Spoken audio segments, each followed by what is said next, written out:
بسم اللہ الرحمن الرحیم۔ السلام علیکم۔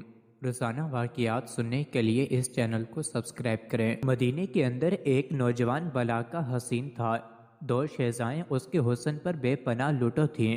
جس وقت اس خوش رنگ اور فولاد بدن نوجوان کو دربار خلافت میں پیش کیا گیا تو حاضرین مجلس اس کے دلکش گورے بدن کا غور سے مشاہدہ کرنے لگے۔ اس جوان سال کا قدرے بڑا سر، خوبصورت چوڑی پیشانی اور اس پر لٹکے ہوئے خمدار سیاہ بال، ہلکی باریک بھویں، دراز پلکیں، سرمنگی آنکھیں، خوشنما رخسار، نازک ہونٹ اور اولو جیسے شفاف دندان اور خوشنما دبلا پیٹ اور چوڑا سینہ اور چاند سے بڑھ کر چہرہ دیکھنے والوں کی آنکھوں کو حیران و پریشان کر رہا تھا۔ اسے دیکھ کر امیر المومنین حضرت عمر فاروق رضی اللہ عنہ کو یقین آ گیا کہ واقعتاً یہی وہ نوجوان ہے جس کا جمال مقناطیس کی طرح راہ چلتی خواتین اور گھر بیٹھی دو شہزاؤں کو اپنی طرف کھینچ رہا ہے، اور وہ رات کو تاریکیوں میں جذبات سے مغلوب ہو کر اس کے حسن کے گیت گا رہی ہیں۔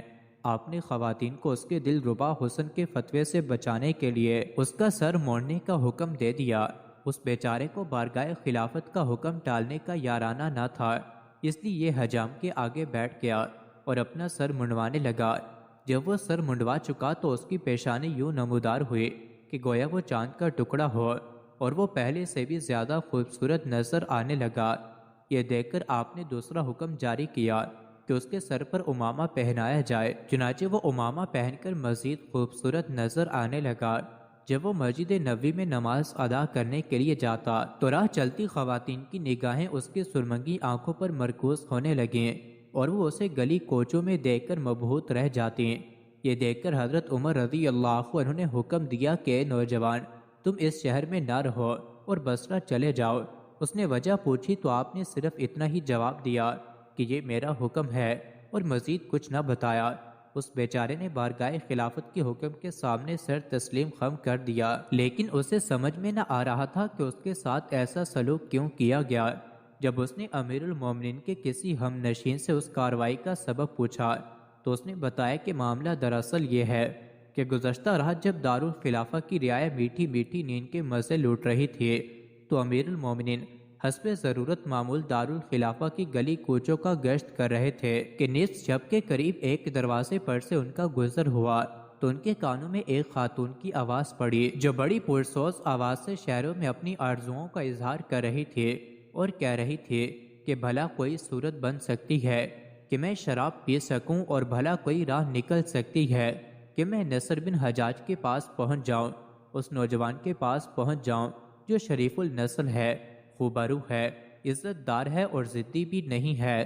وہ بلند مجلسوں والا ہے، ہم سروں کو واپس دھکیل دینے والے قبیلے سے ہیں، قابل دید جوانی میں قدم رکھ چکا ہے، اس کا چاند کاسا مکھڑا تاریک رات کو جگمگا دیتا ہے۔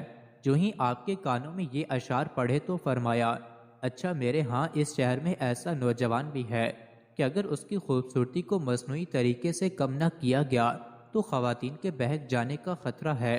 چنانچہ انہوں نے اپنے خیال میں تمہاری خوبصورتی کم کرنی چاہیے تو تم پہلے سے بھی بڑھ کر خوبصورت نظر آنے لگے، اور انہیں حساس رپورٹیں ملنے لگیں، اور وہ سوچنے لگے کہ اگر اس پاکیزہ دل نوجوان کو یہاں رہنے دیا گیا تو یہ کسی دن کسی کی تیر نگاہ کا شکار ہو جائے گا۔